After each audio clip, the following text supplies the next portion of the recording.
I began educating myself. I said, make something good out of this. So I started reading. And I read every book I could get my hands on about the Kennedy assassination. And I wrote this book because for what it's worth 100 years from now, I want the world to know that the 38th governor of Minnesota did not believe the Warren Commission and did not believe that Lee Harvey Oswald was the sole assassin, if he was an assassin at all. And you know, Lee Harvey Oswald still has his children. His girls are adults now. They probably live under a pseudonym, and I think it's high time that their father be cleared of what he was blamed for. Because in my opinion, Lee Harvey Oswald did not shoot President John F. Kennedy. I lead the book off with what's called the Katzenbach memo. And I don't think you have ever seen this before. Maybe some of you have, I don't know. But let me go to it for a moment, and I won't take much of it. But this was a memo from the then acting Attorney General Nicholas Katzenbach, to the new President of the United States, Lyndon Johnson, on Monday morning. Now, JFK got killed on Friday, and Oswald got killed on Sunday. This was Monday morning. Listen to this. Now, this isn't me, a conspiracy theorist. This is a U.S. government document, a memo. 1, the public must be satisfied that Oswald was the assassin. That right there said, we're not going to investigate. We've already named him the assassin. Okay? That he did not have any Confederates who are still at large. In other words, he did it alone. And that the evidence was such that he would have been convicted at trial. They haven't even looked at a speck of evidence yet. And I'll give you a personal note.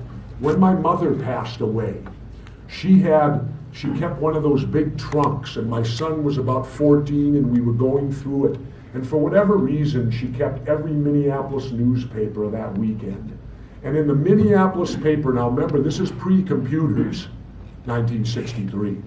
The Minneapolis paper that Monday morning, so it had to have gone out late afternoon, Sunday, at the latest. Sub-headline down on the front page, Dallas police declare case closed. My son looked at me at age 14 and he said, gee, Dad, they spend more time on a domestic. And I think my son said it all right there in that simple word. So he had to be convicted at trial. Then if you go to the back of the memo, it said, I think, however, that a statement that all the facts will be made public properly and in an orderly and responsible way should be made now. We need something to head off public speculation or congressional hearings of the wrong sort. Well, the wrong sort means investigate the crime and find out who might have did it. That's the Katzenbach memo. That's why I lead it off. It's not even one of the 63. But I wanted that there. Now I'll finish and then we'll take questions, because that way I can answer what you want to talk about. You'll have plenty to read in this book. It's a great read. But I want you to read where I start editorializing a little in the last chapter, and listen to this. This came from PBS's Charlie Rose. There's absolutely no evidence to support the statement that we're the greatest country in the world. Evidence now.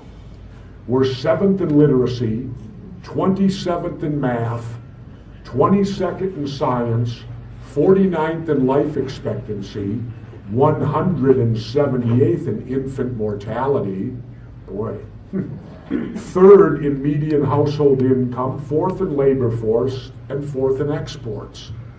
We lead the world today in only 3 categories, and wait till you hear what they are.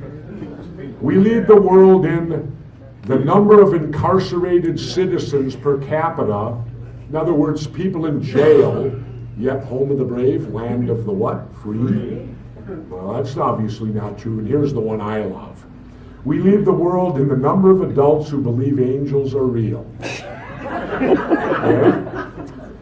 And finally, we lead the world in defense spending, where we spend more than the next 26 countries combined, 25 of whom are our allies. So why are we spending this money on defense like when 25, shut those damn phones down. I want you to think of this as a green on a golf course. Cell phones banned, shut them off. I've never owned one, nor will I ever. I'll put it on my grave now. It's a life thing. I want to put, he never owned a cell phone. And I'll bet when I do that, I'll be the only one on the planet. Oh, you'll get one. Oh, yeah, you will. Something will make you. Anyway, those aren't good statistics, people. I'm tired of war. I'm tired of I live in Mexico now half the year, and I'll end with this and then open for questions. Do you know what a few years ago, you know what the most popular t-shirt I saw with young people wearing in Mexico? Che Guevara? No. I only wish Che Guevara. Made in USA. No, it was a picture of George Bush and it said weapon of mass destruction. Now, is that what we want the rest of the world to view the United States as, a weapon of mass destruction? Do we want the United States to be viewed as they're afraid of us, they're terrified of us, because if they don't go along with us, we might invade and wage war on them? I hope not, because that isn't the vision I had or I've ever had for this country. So on that note, I'll open up for any questions you may have, and feel free, but please speak loud enough so that everyone in the room can hear, because not everyone has the benefit of a microphone. Yes, young man. I'm